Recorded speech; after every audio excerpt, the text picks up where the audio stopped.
The children are going berserk. Prompt from 8th January 2023. The villains of this story are good people who have been brainwashed and hypnotized. The heroes, instead of fighting them, are desperately trying to help them. You're better than this. Both of you are better than this. Please, please, I can't do this for much longer. I can't give up on you. My lungs hurt from the constant screaming and running through the rain, battering down around me. But I need to get through to them. They need to see what they're doing is wrong. They are not bullies, at least they weren't before this. I don't entirely understand it, but I know it's not too late for my friends. I can save them from this disease. It started a week ago. Kayla, Rico and I went to the school library after the final bell to catch up on some chemistry homework. It was Rico who found the book, an ancient-looking book that had no business being in an old library. We opened it, and it turned out to be a book of spells. Spells are just chemistry, right? Kayla suggested with a sly glint in her eye. Definitely. I bet if we can successfully make one of these spells and hand it in, Miss Bloomingdale will be well chuffed with us. Rico high-fived her. I tried telling them how ridiculous of an idea it was. We didn't know what any of these spells could do, or if they'd even work. But they didn't listen to me. And now we're here giving chase to a student in the year below us. I didn't go with them to the chemistry lab. Why would I? If I got caught, I could kiss goodbye to uni. Nobody wants to see a delinquent graduate.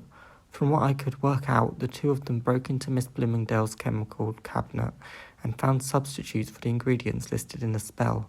I cannot stress enough how dangerous that is. Do not play with chemicals you don't understand. It's foolish and dangerous. They drank whatever they made. They actually swallowed it. I'm still not over the fact they survived to tell the tale. I took a week for the effects to kick in. The symptoms started small, stomach cramps, nausea, until their very beings began to change. They became nastier, crueler, and now they're trying to shove Kirsty Tinmouth's face in the toilet. What in the name of Albert Einstein is going on in here? I've never been more relieved to hear Miss Bloomingdale yell.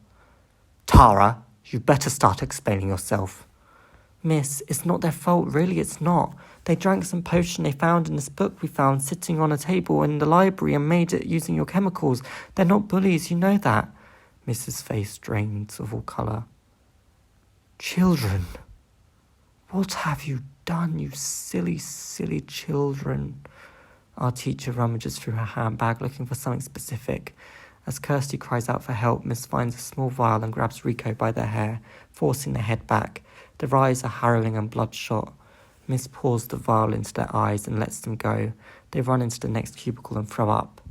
That's a normal side effect. Gets it out of their system. What did you give them? I ask as they do the same with Kayla. It's just a little antidote I had handy, in case one of you children found my book. That was your book? Rico whips their mouth with the back of their hand as they left the cubicle. Yes, I left it in the library by accident. Say you're like a witch. Kayla joins the conversation. Something like that. Nice. Rico grins from ear to ear. I don't know what's happening here, but are we forgetting they just tried shoving my head in the toilet? We all look down at Kirsty, having forgotten she was in the room. Ah, yes.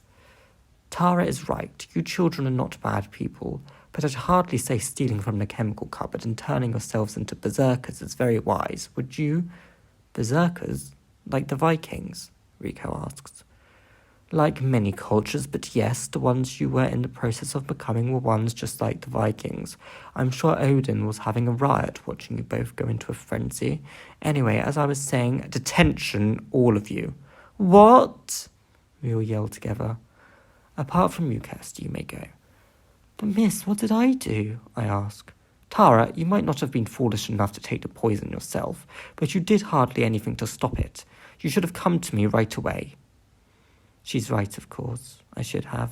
If my friends were villains, then so was I. I guess that makes all three of us just a little bit berserk.